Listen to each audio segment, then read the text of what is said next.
Hello everyone, akkam jirtu? Ani nagaa kooti. Koorsii barattoota fireeshiidhaaf qophaa'e Introduction to Economics Chapter 1 Part 1 isaa qabannee isiniif dhiyaannetiin jirra. Chaanalli kun waan baay'ee isin fayyaduuf ammuma subscribe godhadhaa isiniin jedha. Kallattumaan gara barnootaatti isin dabarsa. So, tutoriaalii keenya irraa kanan Chapter 1 Nature of Economics kan jedhu irraa kaanee wajjin ilaalatiin deemna jechuudha. So, the word economics come from the Greek phrase one who manages a household. Jechi economics jedhu kun jecha Giriikii yennaa ta'u innis one who manages household isaas nama household manage godhu jechuudha. So different economists defined economics from different perspectives. So economistoonni adda addaa economics ilaalcha adda addaa irratti hundaa'uudhaan ilaalcha garaagaraa irratti hundaa'uudhaan hiika kennaafii turanii. So jalqaba irratti kan arginu wealth definition kan jedhu. Wealth definition jedhee economicsiidhaaf hiika kan kenne akkuma isin beektan father of economics jedhamee kan beekamu Adam Smith jechuudha. So Adam Smith kun economics study about how countries can grow. Biyyi tokko akkamitti guddachuu dandeessu yookaan wealth akkamitti accumulate gochuu dandeessi. Qabeenya akkamitti accumulate gochuu dandeessu yookaan waa'ee qabeenya irratti, waa'ee wealth irratti, waa'ee wealth wajjin kan wal qabsiisee hiika kenneef Adam Smith ta'uusaa beekuu qabdu jechuudha. So wealth definition irraa jedhee hiika jechuudha. Inni lammaffaa immoo welfare definition. Welfare definition kanaaf economics welfare definition wal qabsiisee kan hiika kenneef immoo Alfred Marshall namicha jedhamu yennaa ta'u, Alfred Marshall namicha jedhamu yennaa ta'u economistiidha. So innis maal jedhee economicsiin waa'ee life style uummata akkamitti improve gochuu akka dandeenyu qo'atee hiika kenne jechuudha. Welfare definition life style people akkamitti improve gochuun akka danda'u kan qo'atu economicsiidha hiika kaa'ee jechuudha. So inni kan biraa scarcity definition. Scarcity definition jechuun immoo how can we allocate scarce resources? Resources gara fuulduraatti jillaalla limitedidha jechuudha resource nuyi qabnu. So limited resource kana akkamitti unlimited wanti dhala namaa yookaan fedhii dhala namaa daangaa hin qabne isa wajjin wal simsiisuu akka qabnu kan qo'atu economicsiidha jedhee hiika kenne. Innis Loonel Robbins jedhama jechuudha. So inni afuraffaa fi inni dhumaa immoo gross definition. Gross definition kunis immoo how technology can improve the living style of society. So akkamitti teknooloojiin haala jireenya uummataaf akka jijjiiruu danda'u wal qabsiisanii economistoonni hiika kennaniif jechuudha. So in general economicsiin perspectiviiwwan adda addaa irratti hundaa'e hiikni kennamaafi turuusaa. So achi keessanii jalqaba wealth definition, welfare definition, scarcity definition fi gross definition jechuudha. So wealth definition kan jedhee hiike Adam Smith ta'uusaa. Welfare definition kan jedhe immoo Alfred Marshall ta'uusaa. Scarcity definition kan jedhee hiike immoo Loonel Robbins. Akkasumas gross definition immoo economicsoota adda addaatu jechuudha. So isa kana yaadannoo qabachaa nu wajjin deemadha. So gara biraatti dabarru. The following statements are derived from the definition of economics. Economics studies about scarce resource.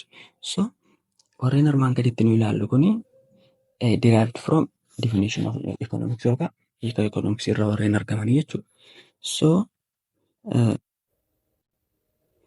So in lammaffaan it studies about allocation of resources. So resources akkuma dubbanne scarceedha.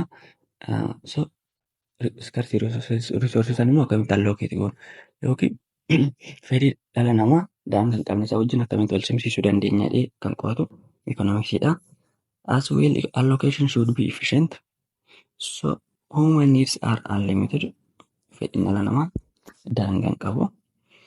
The aim or objective of economics is to study how to satisfy the unlimited wantis. So fedhii dhala namaa daangaa hin qabne kan hamma danda'ame akkamitti maaksimaas gochuu dandeenya. Isa tokko guddisuu dandeenya jedhee kan qo'atu economicsiidha jechuudha.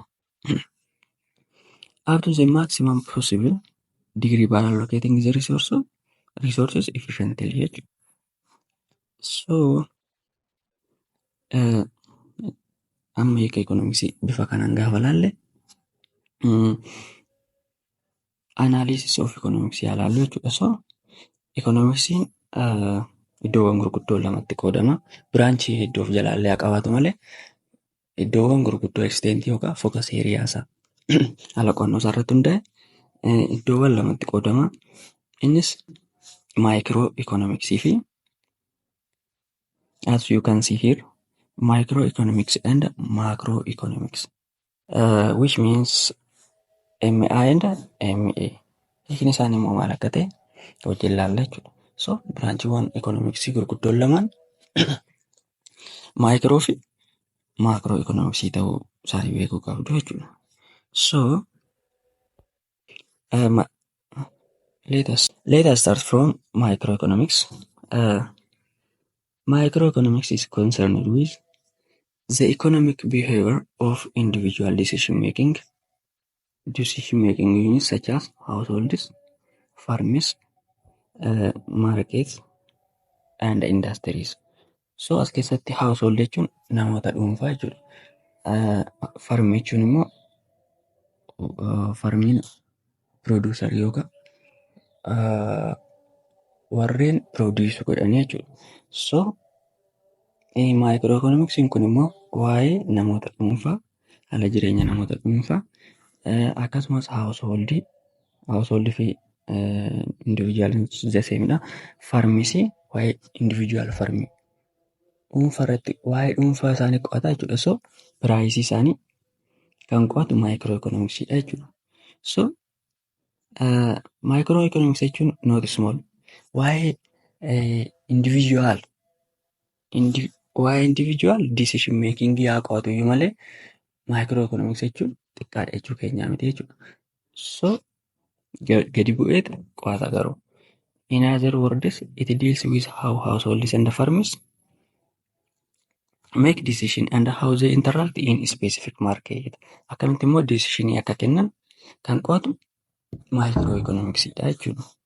So in general microeconomics is concerned with the economic behavior of individual decision making units such as household, farm, markets and household farms, markets and industry qo'ata jechuudha. So inni lammaffaan immoo macroeconomics kan jennu inni kun generaalidha jechuudha.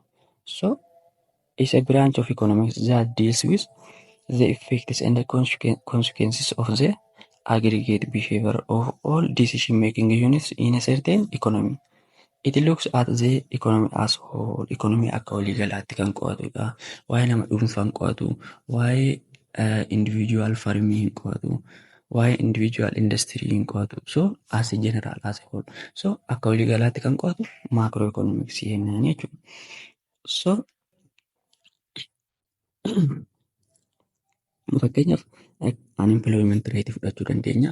So unemploymentiin nama tokko qofa irratti miti akka waliigalaa akka biyyaatti kan madaalamu waan ta'eef so inni macroeconomicsiidha jechuudha. Inni kan biraa analysis of economics.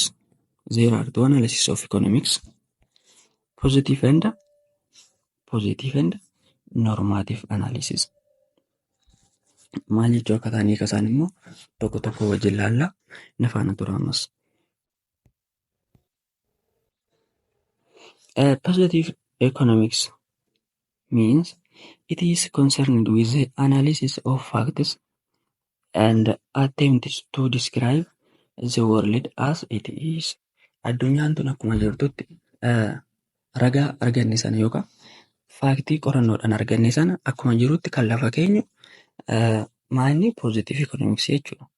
So positive economics kun faaktiiwwan argaman sana akkuma jiranitti lafa kaayaa jechuudha. It tries to answer the questions what was, akkam ture, what is, amma akkam jira, what will be. Gara fuulduraatti immoo akkam jedhee direct fact isaanii kan lafa kaa'u positive economics jennaani jechuudha. So it does not judge a system as good, bad, better or worse. So value judgment tasuma hin taasisu jechuudha. So wanna argate san direct lafa kaa'u irraa kan hafe inni kun gaariidha, inni kun immoo uummataaf badaadha, akkasumas immoo uummata keenya ni fayyada wanti inni lafa kaa'u hin jiru jechuudha. For example, the current inflation rate in Ethiopia is 12%. Inflation rate Itoophiyaa keessatti yeroo ammaa parsantii 12. So parsantii 12 sun qorannoodhaan argameetiin jira. So isa san akkasumatti faaktii jiru san lafa kaa'ee malee infleeshiniin kun parsantii 12 waan ta'eef maal gochuu qabna? Akkamitti infleeshinii kana hir'isuu dandeenya? Meeshaalee akkamii fudhachuu dandeenya? Wanni inni dubbatu tokkoyyuu hin jiru jechuudha. So for example, look here. Poverty and unemployment are the biggest problems in Ethiopia. Hiyyummaa fi unemployment yookaan hojii dhabdummaan rakkoowwan gurguddoo Itoophiyaa keessatti argamanidha. So amma faaktii jiru lafa kaa'aa jirra, dhugumanii argamu jechuudha. Garuu immoo isaa sana hir'isuudhaaf yookaan balleessuudhaaf meeshaalee akkamii fudhanna?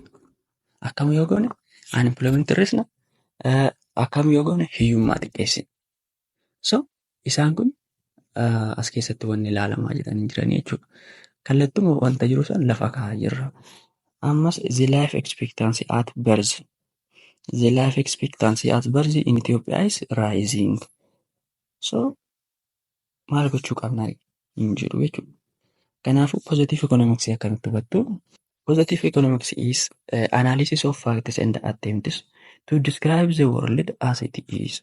It tries to answer the question what was, what is, what will be. It doesn't judge a system as good or better. So akkasitti hubachuu qabdu jechuudha. Then inni lammaffaa immoo faallasaa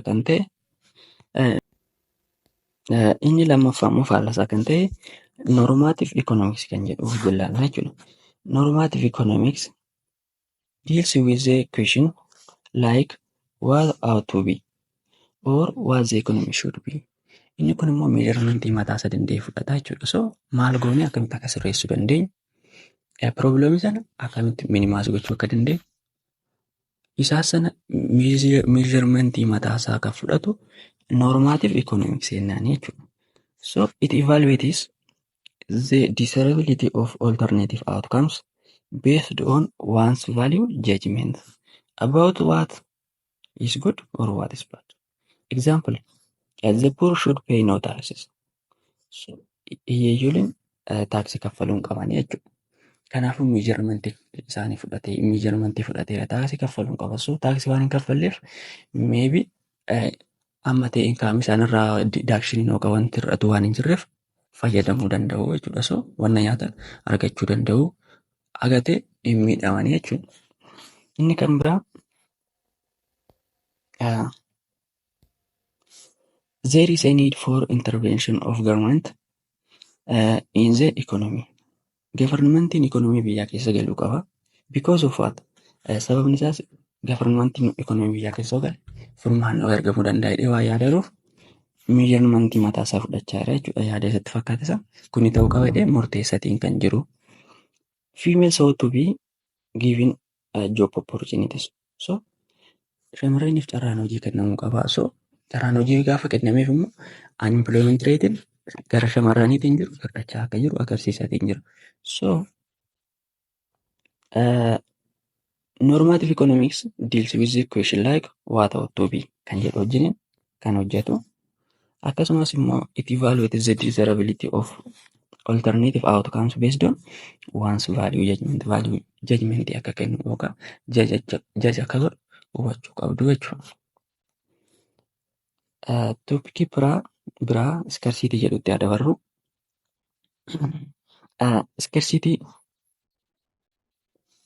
Scarcity refers to the fact that all economic resources that a society needs to produce goods and services are finite or limited in supply, which means economic resource warreen jennu resource gosa lama qabna. So isaan inni ilaalla. Achi keessa economic resource warreen jennu kun limited ta'uu kan uumuu danda'ani daangaa qabu. So it reflects the imbalance between our wants and the means to satisfy those wants. So scarcity'n immoo maal agarsiisa? Wal madaaluu dhabuu imbalance between our wants and means to satisfy those wants. So fedhiin dhala namaa daangaa hin qabu. Economic resource warreen jennu sun immoo goods and services oomishuudhaaf warreen nu gargaaran sun immoo dhumuu danda'u. Akka barbaannetti gaafa fayyadamu dhumuu danda'u. Dhalli gara fuulduraa wanna nyaatu hin qabu, wanna irraa fayyadamu hin qabu jechuudha. So isaan sun scarce resources sun akka hin dhumneef akkamitti wal madaalchisuu akka dandeenyu yookaan wal madaaluu dhabuu fedhii dhala namaatii fi economic resource kan agarsiisu scarcity jennaan jechuudha. So economic resource warreen jennu sun immoo eenyu fa'aadha? Ilaallu. Resource'n gosa lamatu jira inni. Inni tokko free resource, inni lammaffaa scarce resource kan jennuuni. Free resource jechuun a resource is said to be free if the amount available to a society is greater than the amount people desire at zero price. Example sunshine. Gaafa piraayisii isaa zeeroo gooneeyyuu availabilitiin isaa dimaandii uummataatirra ni caala. The amount available to society is greater than the amount people desire. So amma namni qarshii kaffalee aduu ifatu hin jiru jechuudha. So ifa aduu kana piraayisii isaa zeeroo goonee amma argama isaa gaafa laalle immoo fedhii dhala namaatii olii jechuudha. So namni guyyaa guutuu ifa aduu ifachaa hin jiru jechuudha. So excessive ifni aduu kun. Akkasuma immoo scarce resource warreen jennu a resource is said to be scarce or economic resource when the amount available to a society is less than what people want to have at zero price. For example, isa kana immoo akkamitti fudhannu? Isa kanas economic resource kanas price isaa zeeroo goonee ilaallu.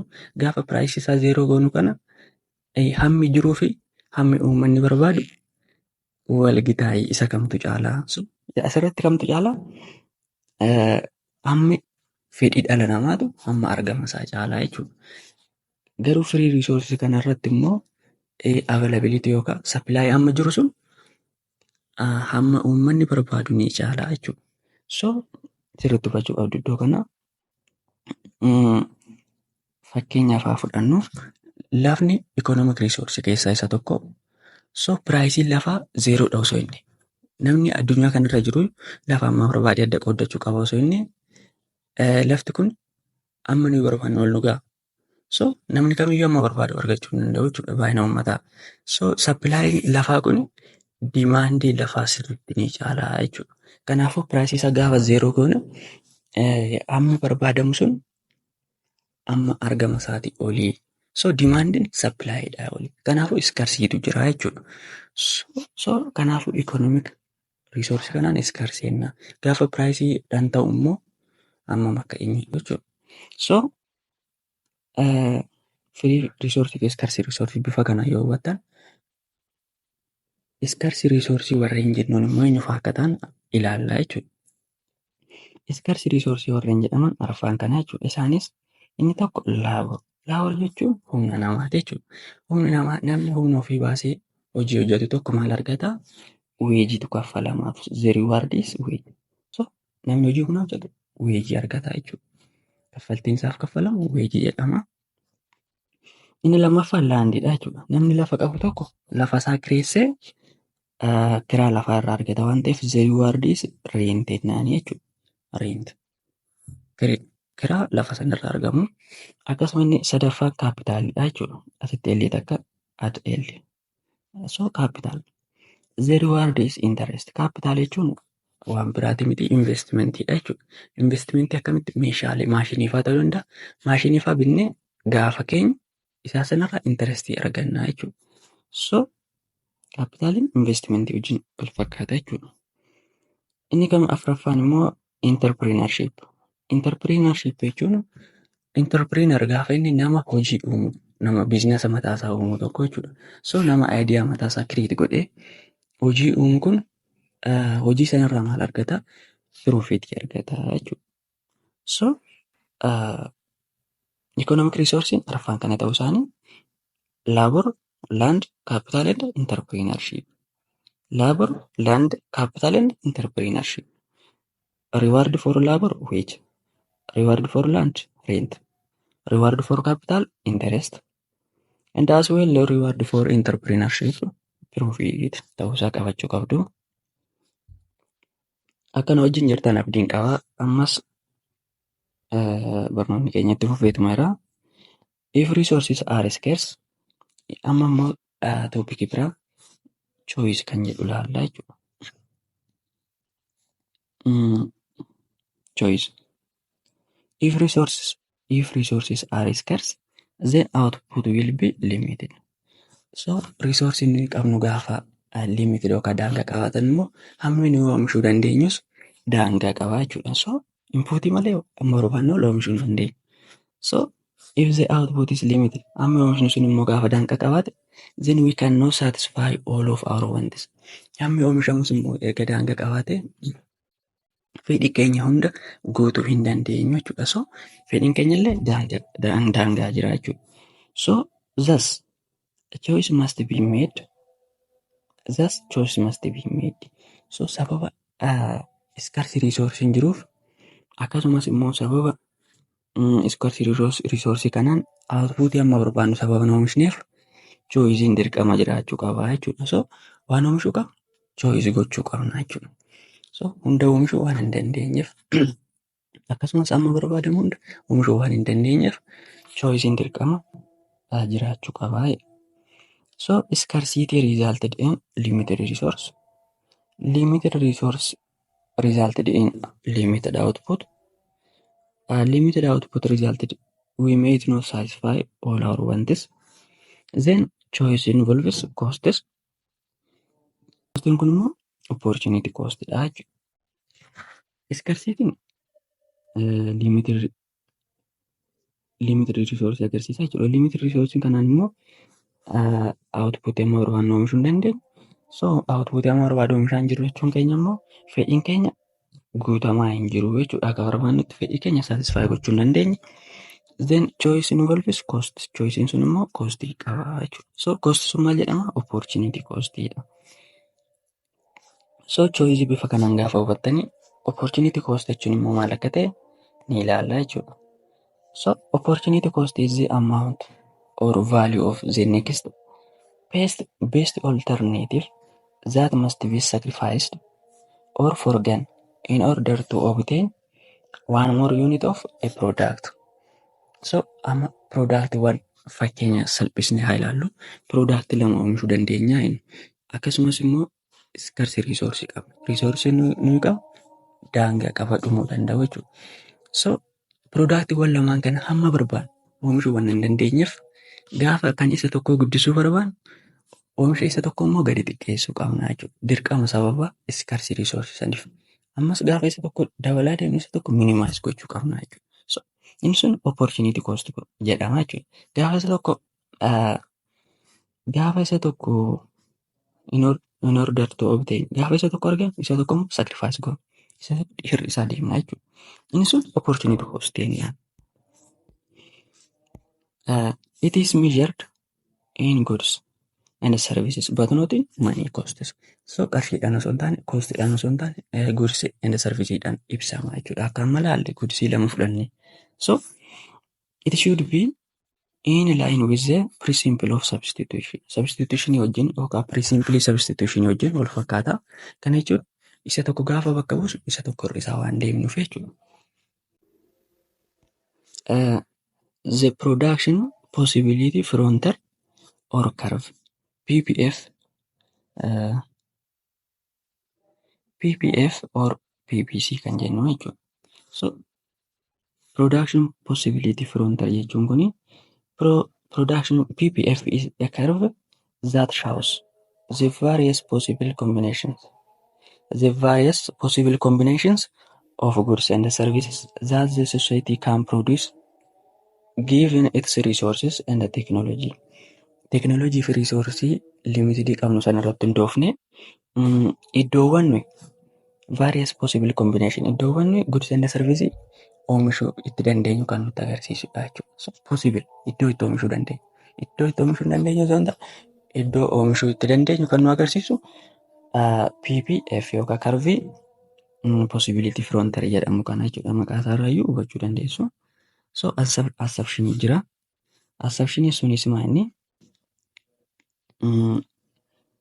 Waa'ee PPF dubbachuudhaaf assumptioniiwwan kun qabamuu qabu jechuudha. The quantity as well as quality of economic resource available for use during the year is fixed. So jalqaba waggaa saniif kan ta'u reesoorsii murteessine sun dhaabbataa gooneeti jechuudha. There are two broad classes of output to be produced over the year. So oomisha lama ta'uu qabu wanni oomishuudhaaf yaadne akkasumas the economy is operating at full employment and is achieving full production and technology does not change during the year. Technology jijjiiramuu qabu yeroo murtaa'e keessatti jechuudha. Some inputs are better adapted to the production of one goods than to the production of other or specialization. So assumptionoonni kun yaada keessa galuu qabu jechuudha yeroo waa'ee PPF dubbannu. So the production possibility frontier bifa teebilii kanaan gaafa agarsiisnu kana fakkaata jechuudha. So suppose hypothetical economy produce food and a computer given its limited resource isaa limited ta'ee fi teknoolojii isaa murtaa'e sana irratti hundaa'e maal oomishaa foodii fi computerii oomishaa jechuudha. So jalqaba food in metric ton, computer immoo in nambariidhaan oomisha. So jalqaba irratti gaafa foodii metric tonii 500 oomishuu barbaadu Computer zeerootti gahuu qaba. Computer uumaa oomishuu hin qabu. Sababni isaas limited resourceedha. Inni limited resource sun foodii meetirik toonii 500 oomishee fi wanti irraa hafuuf hin jiru jechuudha. Computer oomishuudhaaf resourcein isaa hafuuf hin jiru. Sanaafuu dirqama sacrifice or forgan gochuu qaba jechuudha. Maal computer gaafa immoo biirratti jechuudha. At point B gaafa foodii 420 gadi hir'ise potenshiyaala computer 500 oomishuu argatee hin jira jechuudha. So asirraa meeqa dhiise? Asirraa 80 dhiise forgan godhe. 80 gaafa dhiisu kana maal oomishuu danda'e? Computer resource isaa achirraa asirraa hafeef sun asii computer dandeettii oomishuu kenneef jechuudha. So computer 500 oomishuu dandeettiin jira. Akkasuma at point C foodii gaafa 320 gadi hir'isu jechuudha. Potenshiyaala computer 1000 oomishuu argatee jira. Resourcein irraa hafeef sun 1000 oomishuu dandeenya. Akkasumallee gaafa 800 gadi hir'isu computer 1500 oomishuu dandeenya. At point E gaafa immoo foodiin nattaafu foodiin oomishuu jedhe immoo resource isaa sana guutuu fayyadamee computer 2000 oomishuu danda'a jechuudha. Akkasuma positii karanattis deemuu dandeenya jechuudha. Gaafa foodii 0 oomishu computer 2000 oomishuu danda'a. Gaafa immoo foodii 80 oomisha jedhee yaade computer isaa 2000 irraa 1500 itti dirqama hir'isuu qaba. Gaafa ammas foodii 320 oomisha jedhee computer 1000 gadi hir'isuu qaba 1500 irraa. Ammas gaafa 420 oomisha jedhee computer 500 itti 1000 irraa meeqatti 500 itti hir'isuu qaba. So foodii waan dabalaa jiruuf sababni isaas resource isaa konstaantiidha dhaabbataadha jechuudha. So production possibility frontier bifa kanaan hubattan karviidhaan immoo ayaa agarsiisnu jechuudha. So teebilii kana karaa karviitti gaafa jijjiirru isa kana fakkaata. Look at here. the production possibility frontier or curve. We can also display the above information with graph dhaan agarsiisuu dandeenya jechuudha. So gaafa graph agarsiisnu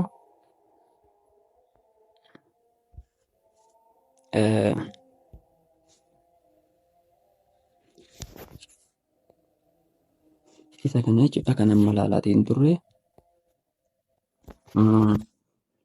Fuudhiin gaafa fuudhii 0 oomishu koompitara 2000 oomishuu danda'a inni gaafa fuudhii homaa oomishuu baate. Gaafa fuudhii 80 oomishu immoo koompitara 1500 sarara kanarra deemate jechuudha. So point E'n as jira, point D'n immoo koompitara 1500 oomishuu danda'e. Gaafa fuudhii 320 ol dabalu koompitara meeqatti hir'isaa jira jechuudha. Koompitara isaa furgan gochaa 1000 oomishuu danda'e. Gaafa fuudhii 420 ol guddisu koompitara isaa 500. Gaafa fuudhii immoo 500 godhu koompitara 0 oomishuu qaba jechuudha. So inni kun production possibility curve. So production possibility curve sun immoo sarara isa kanaa jechuudha. Sarara isa kanarra warreen jiran immoo sarara isa kanarra warreen jiran sun immoo pointoonni sun point E, point D, point C, point B, point E dha jechuudha. So pointoonni kun maal nutti agarsiisu? Possible production area. Iddoolee itti oomishuu dandeenyu, kombineeshinii iddoolee itti oomishuu dandeenyu, iddoo kana hundaayyuu oomishuudhaaf riisoorsiin nuuf kenname sun riisoorsii nuuf kenname san guutuusaa itti fayyadamne iddoowwan kanarratti oomishuu dandeenya jechuudha. So kanaafuu isaa garasitti gara alaatti fi gara keessatti warreen jiran immoo maal jennaan? So all points on the PPF are attainable and efficient. So all pointiiwwan sarara PPF irratti argaman yookaan karvii kanarratti argaman hundi isaanuu riisoorsiin keenyallee attainabiliidha. Riisoorsis ni qaba. Akkasumas sirrittis immoo oomishneetiin jira jechuudha. So utilized ta'eera jechuudha. Inni kun pointii kanarratti kan argamu. So pointii kanarratti riisoorsii qabnu guutuusaa fayyadamne amma oomishuu barbaanne amma oomishuu qabnu san oomishneetiin jirra. Gara keessa kanaan immoo maal jenna? Riisoorsii ni qabna garuu amma oomishuu barbaannu saniin oomishne jechuudha. So riisoorsiin osoo maranu for example point Q as jira. Point Q is attainable but not inefficient. Amma oomishuu qabnu saniin oomishne. Kanaafuu riisoorsiin irraan nuuf hafee wayii jira jechuudha. Inattainable jennaan isa kan inefficient jennaan jechuudha. Attainable but inefficient. Pointiiwwan kana maal jenna? Point R is unattainable.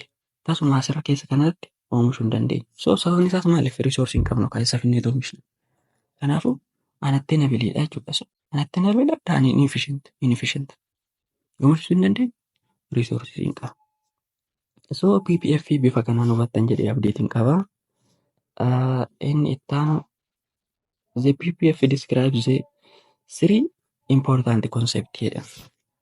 PPF'n konseptiiwwan sadeen agarsiisa. Sadeen kan agarsiisadha. Innis concept of scarcity. Scarcity'n jiraachisuu ni agarsiisa. The society cannot have unlimited amount of outputs even if it employs all of its resources and utilize them in the best possible way. Kanaafuu riisoorsii unlimited ta'e hin qaban jechuudha. Society'n amma oomishu riisoorsii amma riisoorsii qaban qofa oomishuu danda'u. Inni lammaffaan konseptiin agarsiisu the concept of choice. Choice'n akka jiru jechuudha. Sababa unlimited resource'n jiruuf waan oomishnu san filannee akka oomishuu qabnu akka amma fuudhii fi koompitara ilaalaa turre sanitti tokko gaafa dabaluu barbaannu isa tokko hir'isuu akka qabnu san kan nutti agarsiisu concept of choice'n akka jiru agarsiisa PPF'n jechuudha. Inni sadaffaa concept of opportunity cost. Opportunity cost immoo when the economy produce on the PPF. Iddoolee possible production area warreen jenne san production of more one good requires sacrifice some of another product which is economy production of more of one good requires sacrificing some of another product which is reflected by the downward sloping dha jechuudha. So PPF keenya downward sloping dha. Konseptiiwwan sadeen kana akka agarsiisu qabachuu qabdu. Inni jalqaba konseptii scarcity resource akka scarce ta'an akkasumas choice concept of choice filannoon immoo akka jiru akkasumas opportunity cost isaa kana sadeen agarsiisa. Eentu PPF production possibility frontier. So law of law of increasing opportunity cost. This law states that as we produce more and more of a product, the opportunity cost per unit of the additional output increases. This makes the shape of PPF concave. So as we produce more akkuma hedduu oomishaa deemnu opportunity cost per unit dabalaa deema. So yeroo kana immoo shape of PPF concave akka ta'u taasisaa jechuudha. So toopikii biraatti yaada barru basic economic equations warreen jedhaman jechuudha. So what are basic economic equations? Economic problems faced by an economic system due to scarcity of resource are known as basic economic problems. Economic equation or economic problem warreen jennu probleemiiwwan sababa economic system irraan kan dhufan. Sababa economic system irraa kan dhufan maal jedhamu economic problem jennaan jechuudha. Economic problem faced by an economic system due to scarcity of resource. Sababa scarcity of resource irraan kan dhufan maal jedhamu basic economic problem. Therefore, any human society should answer the following three basic questions. So dhalli namaa kamiyyuu basic question armaan gadii kana deebisuu qaba. Isaanis maayini three basic question of economics warreen jennu isaan kana sadeen jechuudha. Isaanis what to produce, the problem of allocation of resource. Jalqaba irratti resource kan fayyadamne maal oomishuu akka dandeenyu filachuu qabna jechuudha. Bilbila, kompiitara, foodii waan oomishuu qabnu select gochuu qabna jechuudha. So inni sun what to produce. Erga waan oomishnu filannee booda immoo garamitti dabarraa how to produce akkamitti oomishna. The problem of choice of technique kan fayyadamne akka oomishnu filannaa jechuudha. Which means teeknikoonni sunis labor intensive technique and capital intensive technique warreen jedhamantu jira. Labor intensive technique warreen jennuun yeroo humni namaa capital irra caala jechuudha. Capital jechuun akka armaan dura ilaalle kanneen akka maashinii fa'aadha jechuudha. So humni namaa baay'isee capital irra gaafa caale labor intensive jenna. Capital immoo gaafa humna namaatti irra caalee capital intensive jenna jechuudha. So how to produce kana keessatti humna namaa baay'isnee fayyadamna moo capital baay'isnee fayyadamna? Isa kamtu profitable nu godha? Wanna jedhu isaan filannaa jechuudha. How to produce. Inni kan biraa for whom to produce. The problem of distribution of national product. Amma oomishneetiin jirra. Oomisha keenya san immoo area waan nuti distribute goonu eessa? Eenyudhaaf? For whom to produce kun who are eligible for our product keenya saniif yookaan product keenya san eenyudhaaf geessinee distribute goona kan jedhu maayini for whom to produce dha jechuudha. So three basic question of economics what to produce, how to produce and for whom to produce ta'uu isaanii qabachuu qabu jechuudha. Egaan barnoota keenyaarraa asirratti xumurree jirra. Paartii lammaffaa economic system kan jedhu nagaa walitti deebinutti nagaan nuuf tura. Viidiyoo kana laayik gochuu akkasumas hiriyoota keessaniif sheer gochuun dagatinadha. Viidiyoo bareeda paartii 2 qabannee isiniif dhufna. Goodbye.